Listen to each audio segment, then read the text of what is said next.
रवि लामिछाने फेरि पनि पक्राउ परे चितवनको कार्यक्रममा बोल्ने भनेको अघिल्लो दिन नै। मेरो घरमा प्रहरी आएको छ। मैले लामो समयदेखि चुप रहेका रवि लामिछानेले केही दिन अघि मात्रै आफ्नो पार्टी कार्यालय पुगेर बोलेका थिए। त्यससँगै उनले चैत्र 23 गते चितवनमा जनतालाई सम्बोधन गर्ने घोषणा पनि गरेका थिए। तर यस बीचमा सरकारले के तिकडम गर्यो। अदालतले उनलाई रिहा गर्न दिएको आदेश खारेज गर्यो र रातारात उनकै घरमा पुगेर पक्राउ पनि गर्यो। एकदमै द्रुत गतिमा गरिएको यो गिरफ्तारीमा अदालतदेखि प्रहरीले पनि अत्यन्त चुस्त ढंगले काम गरेको जस्तो देखिएको छ।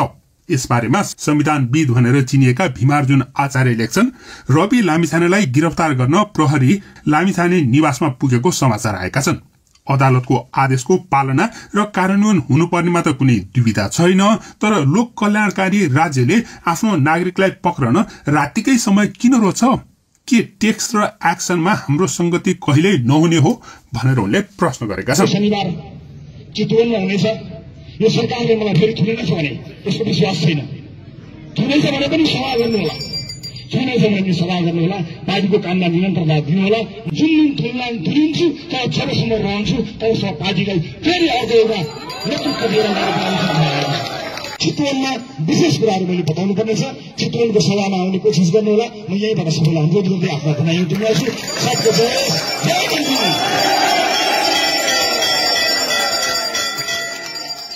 यसको साथसाथै खबर हबले गत 2079 सालको पुस 19 गते चर्चित क्रिकेटर सन्दीप लामिछानेलाई बलात्कार मुद्दामा थुनामुक्त गराउन आदेश दिएकै न्यायाधीश रमेश ढकालको आदेशमै रवि लामिछाने जेल पुगेको समाचार लेखेको छ। 79 सालमा ढकाल उच्च अदालत पाटनमा थिए भने उच्च अदालत पाटनले सन्दीपलाई 20 लाख रुपियाँ धरोटी बुझाएर थुनामुक्त गर्न आदेश दिएको थियो। ढकालले काठमाडौँ जिल्ला अदालतले पूर्वपक्षका लागि थुनामा राख्ने दिएको आदेश उल्ट्याएर लामिछानेलाई रिहा गरिदिएका थिए। अनि अहिले अर्का लामिछानेलाई त्यस्तै आदेश दिएर जिल्ला अदालतको आदेश उल्ट्याएका छन् न्यायाधीश ढकालले। अहिले जिल्ला अदालत रूपन्देहीले 1 करोड़ धरोटीमा छोडेका रवि लामिछानेलाई जिल्ला अदालतको आदेश उल्ट्याएर उच्च अदालत तुलसीपुरको इजलासबाट न्यायाधीश ढकालका साथै न्यायाधीश सुकृति पराजुलीको संयुक्त इजलासले जेल पठाउने आदेश दिएको हो। अदालतको आदेश आए लगत्तै केही सादा पोसाकमा र केही ड्युटीमा खटिएका प्रहरीहरू रवि लामिछानेको बुढानीकण्ठ स्थित घर पुगेर उनलाई गिरफ्तार गरेका हुन्। चैत्र 22 गते शुक्रबार जिल्ला अदालत रूपन्देहीको आदेश बदर गर्दै उच्च अदालत तुलसीपुरले लामिछानेलाई थुनामा पठाउने आदेश दिएको थियो।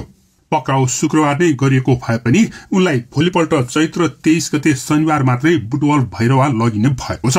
शनिबार नै रवि लामिछानेले आफ्नो निर्वाचन क्षेत्र चितवनमा आयोजना हुने एक कार्यक्रममा सम्बोधन गर्ने योजना रहेको थियो। उनले आफू पक्राउ परे पनि सो कार्यक्रम भने नरोकिने जानकारी एक भिडियो सन्देश मार्फत दिएका छन्। यसरी तैनात उताबाट आदेश भन्दा पहिले तैनात हुने यो सबै चीजले एउटा ठूलो आशंका सृजना गरेको छ। यस घटनाको केही दिन अघि मात्रै 5.5 महिनापछि रवि लामिछाने पार्टीको जिम्मेवारीमा फर्किएका थिए। उनले पार्टी कार्यालयमा पुगेर घण्टी बजाउँदै त्यहाँ उपस्थित सर्वसाधारणलाई सम्बोधन पनि गरेका थिए। त्यसपछि उनले पार्टीको केन्द्रीय समितिको बैठकमा सहभागी पनि भएका थिए। राष्ट्रिय स्वतन्त्र पार्टीको सभापतिको जिम्मेवारीमा पुनः फर्किए लगत्तै उनले सभामुख देवराज घिमिरेलाई भेटेर आफ्नो सांसद पद फुकुवा गरिदिन भनेका थिए। तर सभामुख घिमिरेले अदालतमा मुद्दा विचाराधीन भएको हुनाले आफूले केही गर्न नसक्ने जवाफ दिएका थिए। त्यसैगि उनलाई गत कार्तिक 2 गते सहकारी ठगी प्रकरणमा पार्टी कार्यालयबाट केन्द्रीय अनुसन्धान ब्यूरोको टोलीले पक्राउ गरेको थियो। लामिछाने विरुद्ध सहकारी ठगी, संगठित अपराध सहित सम्पत्ति शुद्धिकरणमा कास्की जिल्ला अदालतमा अभियोग पत्र दर्ता भएको जानकारी पत्र प्रहरीले सभामुख घिमिरेलाई पठाएपछि गत पुस 8 गते लामिछानेको सांसद पद निलम्बन गरिएको थियो। अहिले केही समय अघि रवि लामिछानेलाई कास्की, रूपन्देही र चितवन जिल्ला अदालतले धरोटीमा छोड्ने आदेश दिएका थिए। रूपन्देही जिल्ला अदालतको आदेश उल्टिए जस्तै कास्की र चितवन जिल्ला अदालतको आदेश के हुन्छ भन्ने हेर्न बाँकी नै रहेको छ। म त पार्लियामेन्टमा छैन, छलकपट गरेर पार्लियामेन्टमा मलाई रोकेका छन् हैन। एउटा ठूलो आशंका सृजना गरेको छ। मैले सम्मानित अदालतको आदेशलाई सधैँ मानेकै छु, कानूनलाई मानेकै छु। म पहिला पनि आफै उपस्थित हुन गएको हुँ, अहिले पनि सार्वजनिक गरेकै छु। तर यो राज्य आतंक, यो धरपकड ममाथि के कारणले भइरहेको छ मैले बुझ्न सकेको छैन। भोलिको चितवनको कार्यक्रमलाई निरन्तरता दिनु होला। मलाई लागेको थियो म केही कुरा भन्छु भनेर, तर जुन तरिकाले अहिले यो सामान्य अभ्यासभन्दा पर गएर जबरजस्ती गर्ने कोसिस बिना कागजपत्र छ होला, ल्याउनु पनि हुन्छ होला, ल्याउन सकिने पनि थियो, त्यो लिएर आएर लैजान सकिन्थ्यो, भोलि ल्याउन सकिन्थ्यो, भरे पनि अझै कागज बोकीवरी प्रक्रिया। मेरो लागि कुनै प्रक्रिया पूरा गर्न मानेको छैन। आतंकित बनाएर घरभित्र प्रहरी छिरेको छ, म यसैमै गिरफ्तारी दिन्छु भनेर बसेकै छु। जे होस्, आम नागरिकले सब चिज हेरिरहेका छन् भन्ने मलाई विश्वास छ। न्यायको लडाई म एक थोपा रगत रौन्जेल लडिरहन्छु। यहाँले साथ दिनुहुनेछ भन्ने विश्वास मैले लिएको छु। मैले कुनै गल्ती गरेको पनि छैन, कुनै अपराध गरेको पनि छैन, तर संसारकै सबैभन्दा ठूलो अपराधीलाई जस्तो ममाथि गरिएको यो व्यवहार आम जनताले हेरिरहेका छन् भन्ने मैले विश्वास लिएको छु। म धेरै केही भन्दिनँ। म सम्मानित अदालतप्रति अझै पनि आशा र भरोसा राखेर कानूनी प्रक्रियामा सघाउनको लागि परिरहेको छु। यो दुनियाँका जति पनि न्यायालयका ढोकाहरू छन् ती सबै ढोका ढकढक्याउँछु आफ्नो न्यायको लागि। र मलाई थाहा छ यहाँहरूले सबै कुराको साक्षी बसेर हेरिरहनु भएको छ होला भन्ने मैले विश्वास लिएको छु। म यति जानकारी मैले दिनु उपयुक्त ठानेर मैले यो भिडियो रेकर्ड गराएको छु। चितवनमा जति पनि मेरा आदरणीय मतदाता आमा बुवा दाजुभाइ दिदीबहिनीहरू हुनुहुन्छ, भोलिको कार्यक्रम नरोक्नुहोला। अन्य साथीहरू आउनुहुन्छ, उहाँहरूले कुराकानी गर्नुहुनेछ, निरन्तर चलिरहन्छ। मलाई यिनीहरूले हत्या नै गरेछन् भने पनि नेपाली मतपत्रमा घण्टी चुनाव चिन्ह। रवि लामिछानेले बोल्न सुरु गरे बित्तिकै उनको मुख थुन्नको लागि सरकारले स्वतन्त्र मानिने न्यायपालिकालाई उपयोग गरेको होला त? तपाईलाई के लाग्छ? कृपया कमेन्ट गर्नुहोला। धन्यवाद। एउटा कुरा चाहिँ तपाईहरुलाई म भन्छु, मलाई पूर्ण भनेर सरकारले जत्रो खाल्डो खन्यो, सानो मलाई पूर्ण मात्र मिल्ने खाल्डो खनेको भए त मलाई मात्र पूर्ण मिल्थ्यो। तर यति ठूलो खाल्डो खन्यो कि यी सबैजना यो खाल्डोमा जाकिन्छन्। यति चाहिँ म तपाईलाई भन्छु। जनतालाई थाहा छ, प्रशासकीय अधिकृत नपठाएको जनतालाई थाहा छ, खाली कागजी पठाएको जनतालाई थाहा छ, आफ्ना मान्छेको मुद्दा छानी जोगाएको थाहा छ, अर्काको मान्छेलाई छानी जनताले के अरे मुद्दा लगाएको जनतालाई सबै थाहा छ। त्यसकारणले सरकारले जवाफ दिनु पर्यो नि। 2/3 होइन भने के सरकारको मुखमा के हुन्छ मलाई थाहा छ, तर मलाई के भन्नु छैन।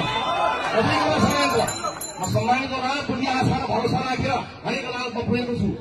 कुनै दिन त यस्तो हुन्छ कि 4वटा अदालतमा मैले उपस्थित हुनुपर्छ।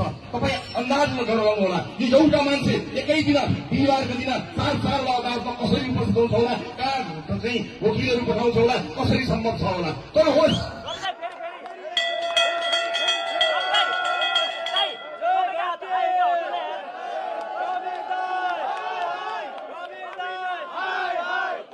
कास्की जिल्ला अदालतमा सहकारी ठगी लगायतका कसुरमा मुद्दा दर्ता भएपछि लामिछाने पार्टीको जिम्मेवारीबाट अलग भएका थिए। गत पुस 8 गते पार्टी उपसभापति डीपी अर्याललाई कार्यवाहक सभापतिको जिम्मेवारी दिएर अलगिएका लामिछाने अब फेरि आफ्नो पुरानै जिम्मेवारीमा फर्किएका छन्। सोमबार आयोजना भएको पार्टीको पहिलो बैठकमा कार्यवाहक सभापति डीपी अर्यालको नेतृत्वमा बैठक बसेर उनले धन्यवाद ज्ञापन गरेका थिए भने दोस्रो बैठक लामिछानेको नेतृत्वमा सम्पन्न भएको थियो। यसबीच उनको सहकारी ठगी मुद्दा भने अदालतमा विचाराधीन नै रहेको छ। कुनै पनि बेला शिरमाथि राखेको तरबार खसाएर म थाप्न तयार भएको छु। म लड्छु। बैठक अघि रवि लामिछाने पार्टी कार्यालयमा पुग्दा कार्यकर्ताहरूले रवि दाई हाई हाई लगायतका नाराहरू लगाएका थिए भने समर्थकहरूको भीड़लाई उनले अभिवादन गरेर सम्बोधन गरेका थिए। लामिछानेले अहिले 2/3 सरकारले जिउँदै छाड्नु नै आफ्नो जित भएको बताएका थिए भने उनले आफ्नो शरीरमा एक थोपा रगत रौन्जेलसम्म पनि अहिले चलिरहेको लुटतन्त्रको विरोधमा उभिरहने पनि बताएका थिए। त्यस्तै उनले करिब 5 महिना आफू विरुद्ध सरकारले जबरजस्ती झुट्टा मुद्दा लगाएर आफूलाई पार्टी कार्यालयबाटै उठाएर लगेको स्मरण गर्दै सो षड्यन्त्रको सिलसिला अझै पनि नसकिएको बताएका थिए। त्यस्तै सरकारले जनताको आक्रोशलाई नजरअन्दाज गर्ने काम गरेको भन्दै उनले आफूलाई तर्साउनु भनेर सरकारले अझै पनि एउटा जिल्लाको मुद्दा अदालतमा नलगेको पनि बताएका थिए। सरकारले आफूले गर्न सक्ने जति हुन सक्ने जति जोडबल लगाएको छ। के भयो के भएन मैले भन्न पर्दैन।